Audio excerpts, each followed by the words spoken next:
Assalamualaikum warahmatullahi wabarakatuh. Apa kabar anak-anakku semua? Kelas 11 jurusan bisnis daring dan pemasaran. Puji syukur kehadirat Allah Subhanahu wa taala, kita masih bisa diberikan kesempatan dalam melaksanakan kegiatan pembelajaran daring online. Pada kali ini materi yang akan Ibu berikan adalah tentang memahami alur transaksi pada perusahaan. Kalian simak dengan baik.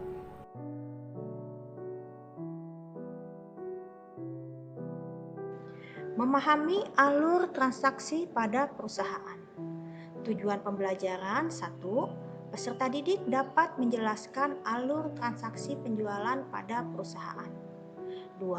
Peserta didik dapat menjelaskan alur transaksi pembelian pada perusahaan. 3. Peserta didik dapat menjelaskan alur transaksi penerimaan kas dari penjualan tunai. 4. Peserta didik dapat menyusun alur transaksi pengeluaran kas pada perusahaan. Kita sekarang masuk ke dalam materi bab 2. Memahami alur transaksi pada perusahaan. 1. Alur transaksi penjualan tunai. Pada umumnya, pemilik perusahaan menyukai menjual barang dagangan secara tunai. Berikut ini merupakan alur transaksi penjualan tunai yang disertai bukti transaksinya. Penjualan berawal dari permintaan pelanggan secara lisan atau tulisan yang dibuktikan dengan surat order pembelian. Terjadinya negosiasi yang dibuktikan dengan notulen atau catatan kesepakatan sementara. Perusahaan dan pembeli membuat dan menandatangani surat perjanjian. Perusahaan membuat nota kontan lalu diberikan kepada pembeli. Penyerahan barang dari penjual langsung kepada pembeli. 2. Alur transaksi penjualan kredit. Transaksi penjualan kredit merupakan transaksi yang dilakukan perusahaan dengan cara menerima penangguhan pembayaran dari pihak pembeli dalam jangka waktu tertentu. Berikut ini alur transaksi dalam penjualan kredit. Penjualan berawal dari permintaan pelanggan secara lisan dan tulisan yang dibuktikan dengan adanya surat order barang. Terjadinya negosiasi yang dibuktikan dengan notulen atau catatan kesepakatan sementara. Perusahaan dan pembeli membuat dan menandatangani surat perjanjian.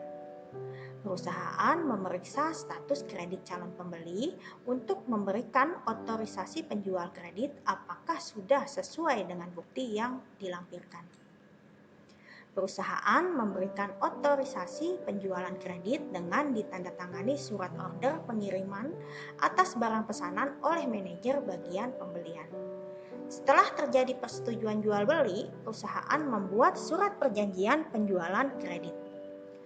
Bagian penjualan membuat bukti transaksi penjualan kredit berupa faktur atau invoice diserahkan ke pembeli, dibuat 4 rangkap untuk keperluan administrasi. Perusahaan menyerahkan barang pesanan ke pembeli. Cara yang dilakukan oleh perusahaan dalam menentukan barang yang dibeli. 1. Intuitif, yaitu cara menentukan barang yang akan dibeli dengan memprediksi barang yang dibutuhkan oleh konsumen.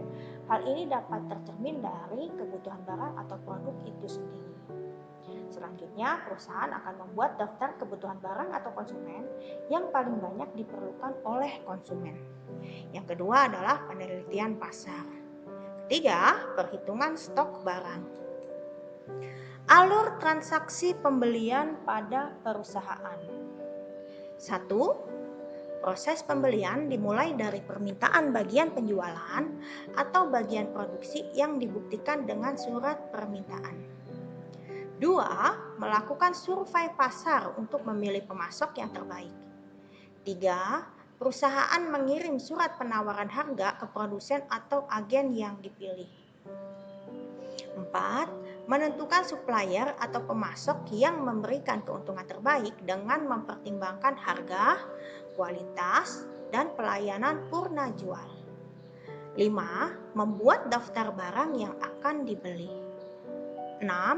Mengirimkan surat order pembelian kepada pemasok atau supplier yang dipilih. 7. Membuat dan menandatangani surat perjanjian dengan pemasok apabila diperlukan. 8. Menerima barang yang dipesan dari supplier.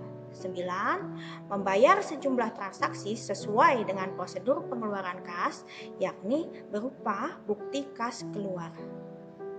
Dokumen yang diperlukan: surat permintaan pembelian, surat penawaran harga, surat order pembelian, laporan penerimaan barang, surat perubahan order, dan bukti kas keluar. Alur transaksi penerimaan kas. 1. Alur penerimaan kas dari over the counter sales. Pembeli memesan barang langsung kepada wiraniaga di bagian penjualan. Kasir menerima pembayaran dari pembeli berupa uang tunai, cek pribadi, atau pembayaran langsung dari pembeli melalui kartu kredit atau kartu debit. Bagian penjualan memerintahkan bagian pengiriman untuk menyerahkan barang ke pembeli. Bagian pengiriman menyerahkan barang kepada pembeli. Bagian kasir menyetorkan kas yang diterimanya ke bank. Bagian akuntansi mencatat pendapatan penjualan dalam jurnal penjualan. Bagian penerimaan kas mencatat penerimaan kas dari penjual tunai dalam jurnal penerimaan kas. 2. Alur penerimaan kas dari cash on delivery sales atau COD sales melalui pos. A.